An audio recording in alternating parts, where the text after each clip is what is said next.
الشيطان الرجيم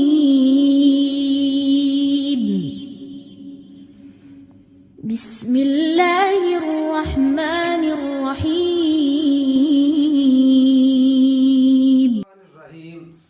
رب اشرح لي صدري ويسر لي امري واحلل عقدة من لساني يفقهوا قولي۔ قرآن مجید میں متقین کا ذکر کرنے کے بعد پھر کافروں کا ذکر کیا، پھر منافقین کا، یہ 20 آیات تھیں۔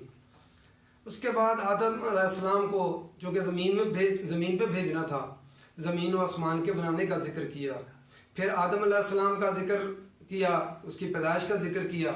اس کے بعد جو قومیں ہیں آباد، ان میں سے بنی اسرائیل کو وہ چنا، ان کا ذکر کیا۔ وہ چونکہ مدینہ کے اندر بنی اسرائیل کے قبائل آباد تھے، ان کا ذکر قرآن مجید میں۔ اب یہاں سے شروع ہو کر 14ویں رکوع تک مسلسل بنی اسرائیل کا ذکر کر کے امت مسلمہ کو یاد دہانی کروائی جائے گی کہ وہ جو 4000 انبیاء کی اولاد تھی۔ جب انہوں نے اللہ کی فرما برداری کی تو اللہ تعالیٰ نے نعمتوں کی بارش کی ان پہ، جب انہوں نے اللہ کی نافرمانی کی تو ان پر اللہ تعالیٰ کی طرف سے عذاب کا بڑا برسا۔ تو ہم ایک ایک لفظ کو پڑھیں گے انشاءاللہ۔ پہلے ہم دیکھ لیتے ہیں کہ بنی اسرائیل ہے کون۔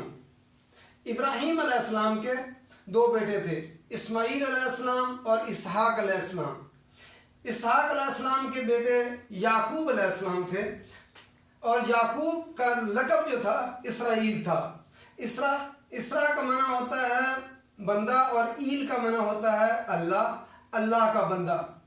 تو یعقوب علیہ السلام کے 12 بیٹے تھے، ان کی جو نسل چلی وہ بنی اسرائیل کہلائی۔ اور حضرت ابراہیم علیہ السلام کے دوسرے بیٹے اسماعیل علیہ السلام جو تھے، ان میں سے آخری نبی محمد صلی اللہ علیہ وسلم آئے۔ اور یہ سارے 4000 انبیاء جو ہیں یہ یعقوب علیہ السلام کی نسل سے آئے ہیں۔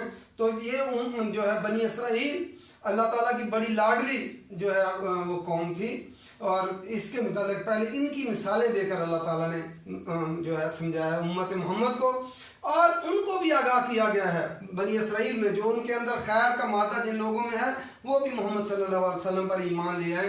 اس لیے اللہ تعالیٰ نے ان کی ساری باتوں کو کھول کر اس کے اندر بیان کیا ہے۔ یا بنی، یا حرف ندا ہے، یا حرف ندا ہے۔ تو بنی اصل میں لفظ کیا تھا؟ بنین۔ بنین ابن کی جمع بنین ہوتا ہے یا بنون ہوتا ہے۔ ابن کا معنی ہوتا ہے بیٹا، بنین یا بنون یا ابنا ہوتا ہے۔ تو یہاں لفظ تھا بنین۔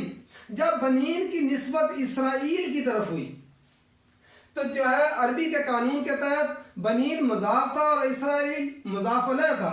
تو اگر مضاف کی نسبت مضاف علیہ کی طرف ہو تو یہ جمع اور تثنیہ کے نون گر جاتے ہیں، یہ عربی کا قانون ہے۔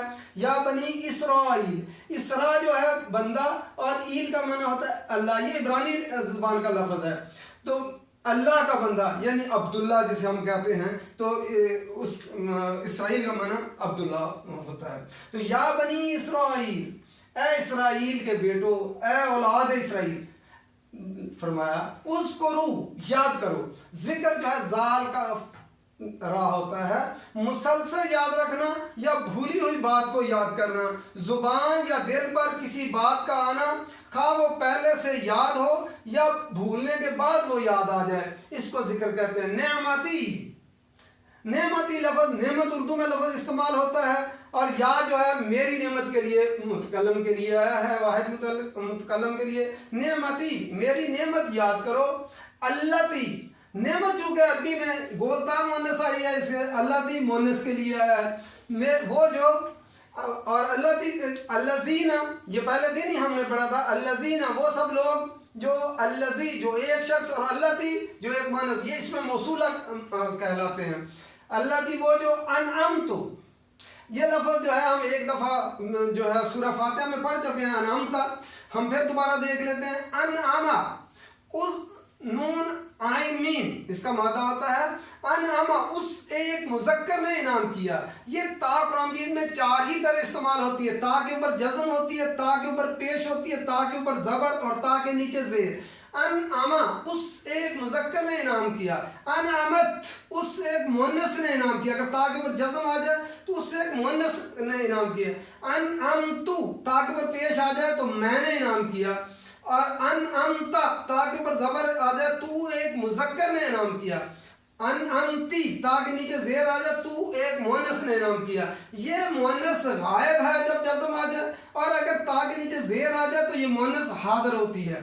انعمتو میں نے انعام کیا، علیکم علا کا معنی ہوتا ہے پر، کم ضمیر لگی ہے، علیکم تم پر، وَأَوْفُوا واو اور اوفو، اوفو لفظ کس سے ہے؟ واو فا یا، وفا کرو، پورا کرو، عہد کو پورا کرو یا ناپ تول کو پورا کرو، دونوں کے لیے آتا ہے وَأَوْفُوا، اور پورا کرو بعہدی، عہد جو ہے ہمارے اردو میں لفظ استعمال ہوتا ہے، با یا زائد ہے، یا متکلم کے لیے، میرے عہد کو پورا کرو۔ اوفی یہ لفظ جو ہے اوفی یا تھا اور یا جو ہے گر گیا ہے، اوفی بعہدکم میں پورا کروں گا تمہارے عہد کو، وَإِيَّايَ واو اور ایَّايَ، ایَّا جو ہے عربی میں اداۃ الحصر ہوتا ہے، اور یہ جو ہے یا جو آئی ہے متکلم کی ضمیر آئی ہے، یہ ہم نے سورہ فاتحہ میں پڑھا ایَّا کا، صرف مجھی سے، یہاں پہ ایَّايَ صرف مجھی سے، فرحبون یہ بھی لفظ جو ہے فرحبونی یہ اس کی گر گئی ہے، لفظ کے اصل میں راہبا، وہ ڈر جس میں اضطراب اور احتیاط بھی، اور راہب اسی سے لفظ راہب ہوتا ہے، عیسائیوں میں جو ہوتے ہیں راہب وہ بھی ڈرتے اور احتیاط برتتے ہیں، فرحبونی پس مجھی سے ڈرو۔ پھر دوبارہ دیکھتے ہیں، یا بنی اسرائیل اے بنی اسرائیل، اے اولاد یعقوب نہیں فرمایا گیا، اسرائیل لقب لے کر ان کے باپ کے نام سے، اب جب کسی کے باپ کے نام کے ساتھ بلایا جاتا ہے تو اس میں نصیحت اور محبت بھی ہوتی ہے، اور اس میں یاد دہانی ہوتی ہے، دیکھو تم کس کی اولاد ہو، اور جو ہے تم غور و فکر کرو اور بات مان جاؤ۔ یا بنی اسرائیل اے اولاد اسرائیل، اے اسرائیل کے بیٹو، اس میں جو ہے واحد جمع مذکر مؤنث سب ہوتے ہیں، جو ہے اس لیے اولاد اسرائیل ترجمہ کیا، صرف بیٹوں کے لیے نہیں ہے حکم، بیٹیوں کے لیے بھی، عورتوں کے لیے بھی حکم ہوتا ہے۔ یا بنی اسرائیل اے اولاد اسرائیل، اذکرو یاد کرو، نعمتی میری نعمت، اللتی وہ جو، انعمت علیکم جو میں نے تم پر کی۔ اے بنی اسرائیل، مدینہ کے اندر جو ہے اس وقت جب نبی اکرم صلی اللہ علیہ وسلم تشریف لے گئے تو وہاں پہ 3 قبیلے جو ہے بنی اسرائیل کے وہاں پہ آباد تھے۔ وہ کیوں یہاں آ کر آباد ہوئے تھے کہ انہیں ان کی کتابوں میں پہلے آیا تھا کہ اس جو کھجوروں والے شہر میں مدینہ میں محمد صلی اللہ علیہ وسلم یہاں پہ آخری نبی آئیں گے، تو یہ اپنا جو ہے فلسطین کا پھلوں پھولوں والا خوشبوؤں والا علاقہ چھوڑ کر مدینہ جو یثرب کہلاتا تھا، بیماریاں یہاں پھیلتی تھیں، یہاں آ کر آباد ہوئے تھے کہ محمد صلی اللہ علیہ وسلم آخری نبی یہاں پہ آئیں گے تو ہم ان کو تسلیم کر لیں گے۔ تو یہ ان کے 3 قبیلے تھے بڑے، بنی قریظہ، بنی نذیر اور بنی قینقاع، یہ آباد تھے، اور خیبر کی تو حکومت بھی ان کے پاس تھی۔ تو جب نبی اکرم صلی اللہ علیہ وسلم مدینہ میں گئے تو مدینہ میں نبی اکرم صلی اللہ علیہ وسلم کے جانے سے پہلے لوگ سب جو ہے وہ جو ہے علماء یہود کی طرف جو ہے وہ سارے جو ہے مسائل پوچھنے کے لیے ان کے ساتھ دینی ان کی جو ہے وہ علمی لوگ تھے، باقی لوگ تو علم نہیں رکھتے تھے، اس لیے سارے ان کی طرف رجوع کرتے تھے۔